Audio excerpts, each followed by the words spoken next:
ये Indian climate की चर्चा यहाँ पे हम करेंगे।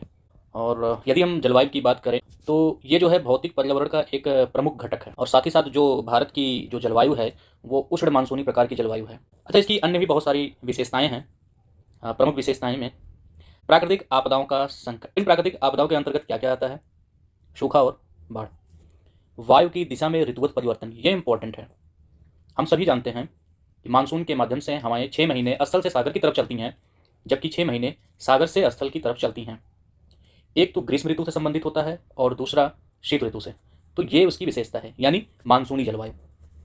स्थल पर समय समय उच्च व निम्न दाब क्षेत्रों का निर्माण, हाई एयर प्रेशर बेल्ट और low air pressure belt, HP and LP। ये पूरे भारत में कहीं कभी तो तिब्बत के पठार पर, कभी राजस्थान में, कभी सदर्न इंडिया में इस प्रकार के हाई प्रेशर बेल्ट और लो प्रेशर बेल्ट का निर्माण होता रहता है। नेक्स्ट है मौसमी व परिवर्ती वर्षा। ठीक, ऋतुओं की बहुलता।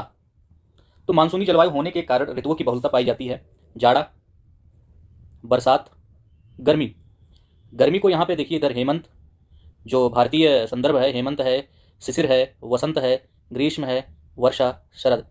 ऐसे तो 3 भागों में बांटा गया है, लेकिन यहाँ पे 6 पार्ट हो गए हैं। शरद और बसंत ये निर्बल ऋतु हैं, 3 से 6 सप्ताह के रहते हैं। तो इस पर विशेष अध्ययन करने की जरूरत इसलिए भी है क्योंकि भारतीय संदर्भ में ऋतुओं का अपना अलग ही महत्व होता है। कुछ कभी कभी तो हम ये डिसाइड करते हैं कि 2-2 महीने की ऋतुएं आती है, और ये सारी चीज़ें देखिए 2-2 महीने की ही हैं। चाहे शरद ऋतु हो जाए, वर्षा, ग्रीष्म, वसंत, शिशिर, हेमंत, यानी ये 6 हो गए हैं टोटल। 6 मल्टीप्लाई बाई 2 करेंगे, टोटल 12 मंथ आ जाएगा अपना। मानसून की उत्पत्ति की चर्चा करते हैं। Origin of monsoon.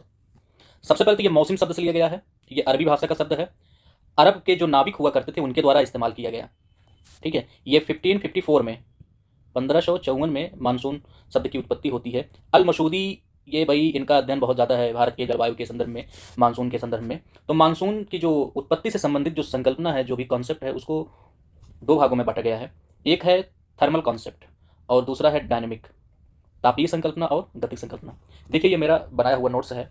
अपनी प्रतियोगात्मक परीक्षाओं के तैयारी के दौरान इस प्रकार का नोट्स मैं, कई सारे नोट्स इस प्रकार का बनाया हुआ है मेरे द्वारा। थर्मल जो कंसेप्ट है, इसमें क्लासिक से प्रिंसिपल आता है, और जिसमें एडमंड हैली 1686, इसमें इन्होंने एशियाई मानसून की उत्पत्ति की व्याख्या की है। ठीक है, royal geographical society of England के से संबंधित हैं ये। शीत अयनांत। शीत अयनांत का मतलब यह है कि जब सूर्य पृथ्वी के मकर रेखा पर होता है, यहाँ पर होता है, उसको हम विंटर सॉलिस्टिक बोलते हैं, और मकर रेखा पर लंबवत चमकता है, तो एशियाई जो असल खंड होता है वो क्या होता है, ठंडा हो जाता है। ठंडा होने के कारण इस क्षेत्र में हाई प्रेशर, तो हवाएं high pressure to low pressure की तरफ चलती हैं। लेक बैकाल एवं पेशावर। लेक बैकाल आपका ये रशिया के आसपास पड़ता है, और पेशावर जो है ये आपका पाकिस्तान। तो यहाँ से हवाएं उठती हैं, और सागर स्थल खंड जो है गर्म रहता है अपेक्षाकृत, तो दक्षिणी हिंद महासागर में लो प्रेशर होता है। हवाएं स्थल से सागर की तरफ चलती हैं, जिससे उत्तर पूर्व मानसून का जन्म होता है। मानसून शुष्क होता है, आर्द्रता विहीन होता है, वर्षा करने में सक्षम नहीं होता। तो इसी मौसम में भारत का एक जो ये वाला तट है, अब ये जो तट है, इस जैसे हवाएं इधर से इधर चलती हैं ऐसे, तो ये वहाँ पे ह्यूमिडिटी मिल जाती है हवाओं को, आर्द्रता। जब ह्यूमिडिटी मिल जाती है तो ये तमिलनाडु के अर्थात कोरोमंडल तट पर ये हवाएं जो है बारिश करती हैं। तो हम सभी जानते हैं कि जब ठंडियों का मौसम आता है तो उस समय बारिश जो है तमिलनाडु या कोरोमंडल तट पर ही होती हैं। बाकी पूरा भारत आर्द्रता विहीन होता है, वर्षा नहीं होती है, यदि पश्चिमी विक्षोभ को छोड़ दिया जाए तो।